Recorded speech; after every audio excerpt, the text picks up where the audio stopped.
BJP के लोगों के पास कोई एजेंडा नहीं है और वो लोग केवल धर्म की राजनीति करते हैं, समाज में नफरत फैलाते हैं और एक भी काम ऐसा नहीं है जो मोदी जी ने कहा हो और वो हुआ हो।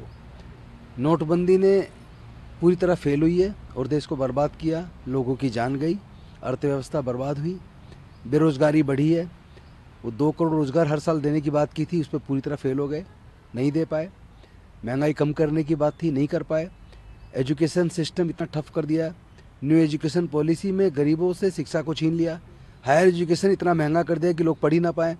तो उनके पास कोई एजेंडा नहीं है। रही बात मेरे बयान की, तो मेरा बयान इन टोटल कोई सुन ले, मैं कभी किसी धर्म के खिलाफ नहीं बोलता हूँ, किसी भी धर्म को, चूँकि भारत का संविधान सबको अपने अपने धर्म के प्रति आस्था की आज़ादी देता है और मैं जिस तरह अपनी आस्था के प्रति चाहता हूँ कि लोग सम्मान करें, उसी तरह मैं भी सबकी आस्था का सम्मान करता हूँ।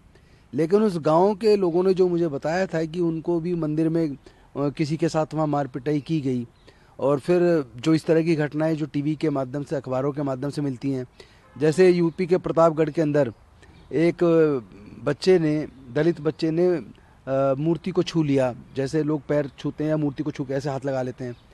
तो उस बच्चे को कहा कि तुमने मूर्ति छू के अपमानित कर दिया भगवान को और वो अपवित्र कर दिया, और उनको जो इतनी बुरी तरह उस बच्चे को मारा कि उसकी बेचारी की डेथ हो गई। और जैसे घड़ा छूने पे हत्या हुई या मूंछ रखने पे इंद्र मेघवाल की हत्या हुई, या जिस तरह मठों के अंदर, आश्रमों के अंदर महिलाओं के साथ रेप की घटनाएं हुई, हत्याएं हुई और मठाधीशों को सज़ा भी मिली है। तो उस संदर्भ में मैं अपने लोगों को जागरूक मैंने किया कि आप लोग अपनी पढ़ाई लिखाई पे ध्यान दीजिए और पढ़ाई से ही हम आगे बढ़ सकते हैं। हमारे लोगों के पास पैसा नहीं है, ज़मीनें नहीं है, खेत नहीं है, तो हमारे पास तो एक ही रास्ता हुआ है, डॉक्टर बाबा साहेब अम्बेडकर का रास्ता।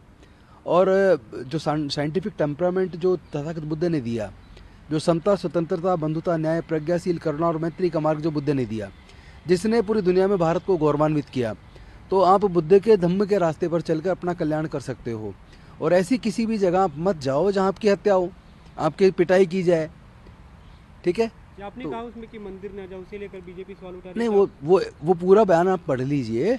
मैंने किसी एक मंदिर की बात नहीं की, मैंने ये कहा अगर कहीं, बिल्कुल। चाहे वो मंदिर ही क्यों ना हो, अगर कहीं आपका अपमान किया जाए, आपको पीटा जाए, तो ऐसी जगह नहीं जाना चाहिए। और किस आपकी जगह की ये बात आप, थी, अगर आप डिटेल कुछ बता ये दें? सोनीपत की बात है, जी, कब की ये बात ये है? परसों रात।